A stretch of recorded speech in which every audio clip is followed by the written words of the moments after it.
بسم اللہ الرحمن الرحیم۔ المفعول به، آج کا جو ہمارا سبق ہے وہ مفعول به سے متعلق ہے۔ مفعول به یہ ہر وہ اسم منصوب ہے کہ جس پر فاعل کا فعل واقع ہوا ہو۔ آگے اس کی تعریف بھی آئے گی اور اس کی تفصیل بھی آئے گی، اور پہلے اس کی مثالیں ہم پڑھتے ہیں۔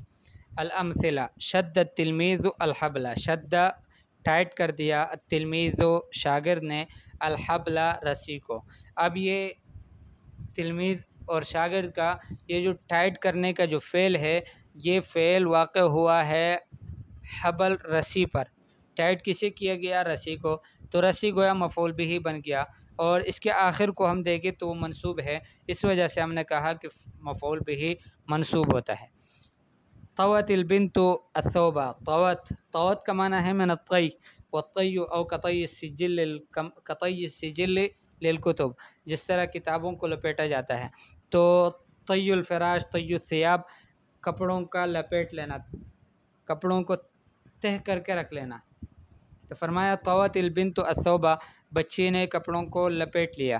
اکل الذئب الخروف، بھیڑیا نے مینڈا کو کھا لیا۔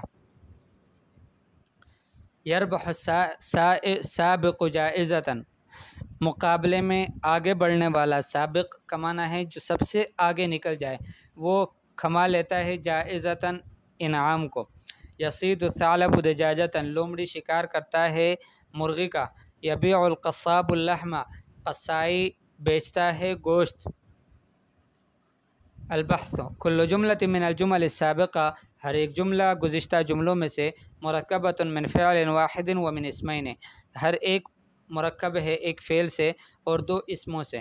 الاسم الاول هو الذي سميناه فاعلا، پہلا والا اسم اس کا ہم نے نام رکھا فاعل، لأن الفعل صدر عنہ، اس لیے کہ فعل اسی سے صادر ہوا ہے۔ وإذا بحثنا في الأمثلة الثلاثة الأولى، جب ہم نے غور کیا پہلے والی تین مثالوں میں، رأینا ہم نے دیکھا، ان الاسم الثانی فی کل مثال، کہ اسم ثانی دوسرا اسم ہر مثال میں، کہ دو اسم تھے اس میں، تو دوسرا جو اسم ہے ہر مثال میں، اور وہ کون کون سا ہے؟ الحبل، الثوب، الخروف، هو الذی وقع الفعل علیہ، یہ وہی ہے کہ جس پر فعل واقع ہوا ہے۔ فالفعل، فعل، وہو شد، اور وہ ٹائٹ کرنا ہے، الذی حصل من التلمیذ، وہ فعل کہ جو حاصل ہوا ہے شاگرد سے، وقع الحبل، وہ واقع ہوا ہے رسی پر۔ رسی کو شاگرد نے ٹائٹ کیا ہے، تو رسی فعل ہو گیا، رسی کا ٹائٹ ہونا یہ فعل ہو گیا، اور تلمیذ یہ فاعل ہو گیا، اور الحبل یہ مفعول به بن گیا۔ والطی الذی فعلته البنت وقع على الثوب، والطی لپیٹنا، تہہ کرنا، یہ فعل جو ہے وہ بنت نے کیا تھا، تو گویا بنت فاعل بن گئی، اور وقع على الثوب یہ کپڑے پر واقع ہوا ہے، تو کپڑے جو ہے وہ مفعول به بن گئے۔ والاکل الذی صدر من الذئب، اور وہ کھانا کہ جو صادر ہوا ہے بھیڑیا سے، وقع الخروف، وہ خروف پر واقع ہوا ہے۔ فالتلمیذ والبنت والذئب، تلمیذ اور بنت اور ذئب بھیڑیا، کل واحد من هذه فاعل، ہر ایک ان میں سے فاعل ہے۔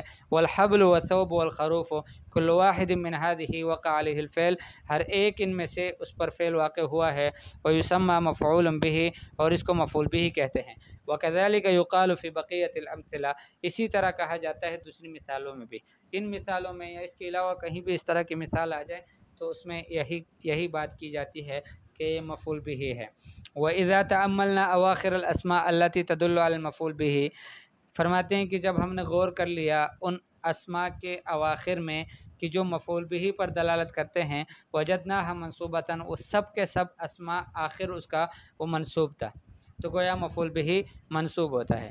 القاعدہ: المفعول به اسم منصوب، مفعول به وہ اسم منصوب ہے، وقع علیہ فعل الفاعل، کہ جس پر فاعل کا فعل واقع ہوا ہو۔ تمرینات: استخرج المفعول به من الجمل الآتیہ، آنے والے جملوں سے مفعول به کو نکالو۔ مزق الغلام الورق، بچے نے پیپر کو پاڑ دیا۔ خطبت البنت، خطبت الفتاة، استغفر اللہ، حلبت الفتاة البقرہ، کہ بچی نے گائے کے دودھ کو دھویا۔ ایقظ الرعد النائم، آسمان کی کڑک نے سوئے ہوئے آدمی کو جگا لیا۔ اکل الحمار الفول، گدے نے پھول کھایا.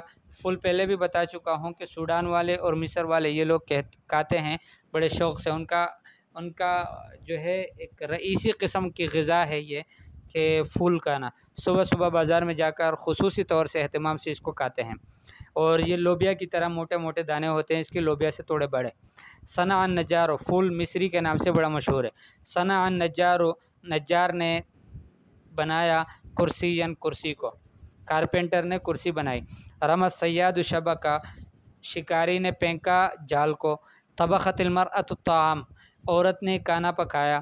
ابصر الرجل الهلال، آدمی نے دیکھا چاند کو. پہلے دن کے چاند کو ہلال کہتے ہیں، تو آدمی نے چاند کو دیکھا.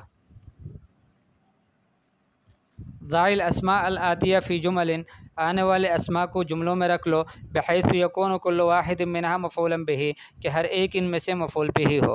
الثعبان، یہ پہلے گزرا ہے. النافذہ، یہ بھی پہلے گزرا ہے. الحذاء، کتابا. الحدیقہ، البلح، البلح کہتے ہیں کھجوروں کی ایک قسم کو کہ جو نیم پختہ ہو. الفرس، گھوڑا. الماء، پانی. یہ سارے اسماء پہلے گزر چکے ہیں سوائے بلح کے. ضع مفعولا به مناسبا لكل جملة من الجمل الآتیہ، ایک مفعول به مناسب مفعول به رکھ لو ہر جملے میں آنے والے جملوں میں. اکل القط، بلی نے کھایا. کیا کھایا تو آپ نے مناسب مفعول به لگا لینا ہے. یزرع الفلاح، کاشتکار لگاتا ہے. یبنی البناء، بنا مزدور بناتا ہے. مزق الولد، بچے نے پاڑا. تخیط البنت، بچی سیتی ہے. کسر الہوا، ہوا نے توڑا. ینشر النجار، وہ جو کارپینٹر ہوتا ہے وہ کاٹتا ہے. ینشرو کا معنی ہے کھاٹنا اس کا، جس طرح منشار اس کی ہاری کو کہتے ہیں. یبیع البدال، یبیع البدال، بدال کہتے ہیں اس آدمی کو کہ جو کرنسی کو چینج کرتا ہو، تو وہ بیچتا ہے. کیا بیچتا ہے وہ آپ نے بتانا ہے. غسلت المرأة، بچی نے دھویا. عفوا، معاف کیجیے، عورت نے دھویا. ضع فاعلا ومفعولا به لكل فعل من الافعال الآتیہ، ہر ایک مفعول افعال آتیہ کے لیے، آنے والے افعال کے لیے، آنے والے افعال میں سے ہر فعل کے لیے ایک فاعل اور ایک مفعول به لگا لو. قطع، نظف، اکل، یحمل، یحمل کا معنی اٹھاتا ہے. یغسل، دھوتا ہے. احترم، احترام کیا اس نے. عاقب من العقوبہ، العقوبہ سزا دی. یحفظ، یاد کرتا ہے. اتنا کافی ہے انشاءاللہ آج کے سبق میں. پھر اگلے سبق میں ہم انشاءاللہ تمرینی دیں گے صرف. السلام علیکم ورحمۃ اللہ.